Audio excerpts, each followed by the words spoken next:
ఆంధ్రప్రదేశ్ రాష్ట్ర వ్యవసాయ సహకార సంఘాల ఉద్యోగుల ఆధ్వర్యంలో గత 8 రోజుల నుంచి నిర్వాహిక సమ్మె చేస్తున్న ప్రభుత్వం నుంచి కానీ జిల్లా యంత్రాంగం కానీ చర్చలకు పిలవకుండా కాలయాపన చేస్తున్నారంటూ ఆరోపించారు. ఈ కార్యక్రమంలో భాగంగా గాంధీ బొమ్మ నుంచి భారీ ఎత్తున ర్యాలీగా బయలుదేరి కలెక్టరేట్ ముఖద్వారం దగ్గర నిరసన తెలియజేశారు. ఈ కార్యక్రమంలో వ్యవసాయ సహకార సంఘం ఉద్యోగులు, ఏఐటీసీ నాయకులు పాల్గొన్నారు.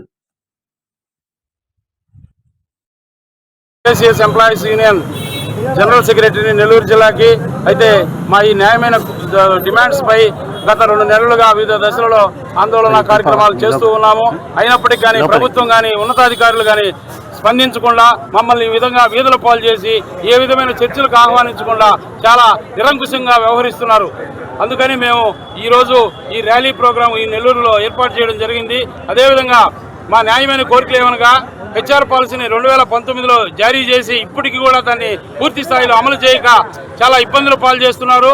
తర్వాత మాకు ప్రభుత్వ ఉద్యోగుల వరే మేము 5 రకాల సేవలు అందిస్తున్న రైతులకి అందరికీ కూడా మాకు పదవీ విరమణ వయసును 62 సంవత్సరాలకు పెంచాలని మేము ఎన్నో దఫాలుగా మొరపెట్టుకున్నప్పటికీ దాన్ని కూడా ఇవ్వకుండా కాలయాపన చేస్తున్నారు. అదేవిధంగా సహకార సంఘాల సిబ్బందులు సహకార సంఘాల్లో ఖాళీగా ఉన్న ఉన్నందున 2019లో కొంతమంది సిబ్బందిని రిక్రూట్ చేసుకోవడం జరిగినది. వారిని రెగ్యులర్ చేస్తామని నిన్నటి వరకు కంప్యూటరైజేషన్ పూర్తి చేయించుకున్న వాళ్ళ చేత ఈరోజు వాళ్ళని తీసేయాలనే ధోరణిలో మా ఆర్సీఎస్ గారు ఉన్నారు. దీన్ని పూర్తిగా మా రాష్ట్ర జేఏసీ తరఫున మన జిల్లా తరఫున మేము దీన్ని ఖండిస్తున్నాము. అదేవిధంగా యూట్యూబ్ పద్ధతులను రద్దు చేయాలా, యూట్యూబ్ పద్ధతులను కూడా రద్దు చేయాలనే మెయిన్ ఇది. మాకు ఇప్పటికి కూడా మేము ఒక్కొక్కరు 30-40 సంవత్సరాలుగా పనులు ఉద్యోగాలు చేస్తుంటే ఆరోగ్య బీమా కానీ ఇన్సూరెన్స్ సౌకర్యం కానీ ఎలాంటిది కల్పించలేదు. వీటిపై మా రాష్ట్ర జేఏసీ ఇచ్చిన పిలుపు మేరకు గత 16వ తేదీ నుంచి జిల్లా కేంద్ర సహకార బ్యాంకు ముందు నిరవధిక సమ్మె చేయడం జరిగింది. ఈరోజు ఈ ర్యాలీ నిర్వహించాం. రేపు విజయవాడ ధర్నా చౌక్ వద్ద ఆమరణ దీక్షకు కూర్చోబోతున్నాము. ఇప్పటికైనా ప్రభుత్వం కానీ ఉన్నతాధికారులు కానీ స్పందించి మాకు న్యాయం చేయకుంటే ఆమరణ నిరాహార దీక్షలో ప్రాణాలు కోల్పోయేదానికైనా మేము సిద్ధంగా ఉన్నామని మీ మీడియా ముఖంగా ప్రభుత్వానికి ఉన్నతాధికారులకి తెలియజేస్తున్నాము.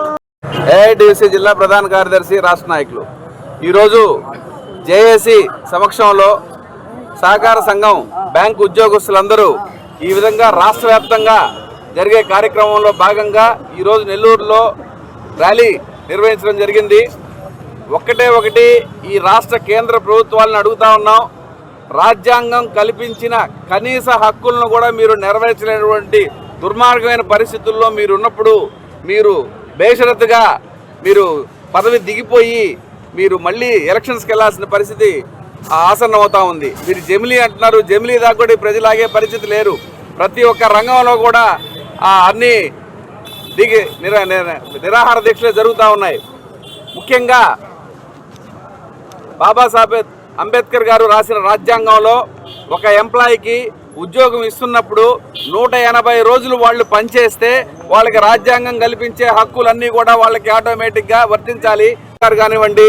వీళ్ళందరూ కూడా ఎటువంటి వాళ్ళ దగ్గర నుంచి ఎటువంటి స్పందన రాలేదు. కాబట్టి ఈసారి కార్యాచరణ ఎమ్మెల్యేలు ఎంపీని ముట్టడిస్తామని చెప్పి తెలియజేస్తా ఉన్నాం. రోజుల్లో కూడా మమ్మల్ని మన ఆర్సీఎస్ గారు కానీ చర్చలకు పిలిచి మాకు సానుకూలంగా ఏమీ స్పందించలేదు.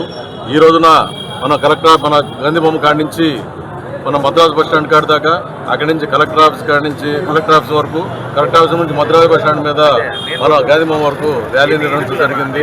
ఇందులో మా సంఘ సభ్యులందరూ కూడా అందరూ ఇక్కడ పాల్గొన్నారు. మా ప్రధానమైన డిమాండ్ ఒకటండి. మాకేమి గవర్నమెంట్ నుంచి ఏ విధమైన మాకు ఏది నష్టం కలగటం లేదు. మాకు వచ్చిన నష్టం ఏంటంటే సంఘ సిబ్బందికి జీతాల విషయంలో కూడా రాష్ట్ర ప్రభుత్వానికి కావచ్చు ఇంకోటి కావచ్చు ఎక్కడ బర్డన్ పడదు. మేము అడిగేది 36 జీవో 2019లో మన ప్రభుత్వమే 36 జీవో ఇష్యూ చేసింది. ఆ జీవోని ఇంప్లిమెంటేషన్ చేయమని చెప్తున్నాము. అదేవిధంగా 2019 నుంచి ఇప్పటివరకు రిక్రూట్మెంట్ కూడా చేసిన సభ్యులు ఏదైతే ఉన్నారో వాళ్ళందరూ రెగ్యులర్ చేయాలంటున్నాము. పిఎస్సీస్లో సభ్యులు తగినంత లేరు, వాళ్ళందరూ కూడా రిక్రూట్ చేయాల్సిన బాధ్యత ఉంది. ఆ రిక్రూట్మెంట్ చేస్తే వీళ్ళందరూ కూడా 2019 చేరిన మొదటి ప్రయారిటీ ఇచ్చేసి తదుపరి కొత్త ఫ్రెషర్స్ తీసుకోమని చెప్పి కూడా మేము ప్రభుత్వానికి విన్నవించుకుంటున్నాము. అదేవిధంగా 2019-2024లో 2 పిఆర్సీలు ఇవ్వాల్సి ఉందని ఆ 2 పిఆర్సీలు ఇవ్వమని కూడా మేము కోరుతున్నాము. ఇది ప్రభుత్వానికి ఎటువంటి ఇబ్బంది లేదు. కానీ కొంతమంది అధికారులు ప్రభుత్వానికి తప్పుదావ పట్టిస్తున్నారు. కాబట్టి ప్రభుత్వాన్ని మా యందు దయించి మా న్యాయమైన కోరికలను తీర్స్తారని మీ పత్రికాముఖంగా తెలియపరుచుకుంటున్నాం.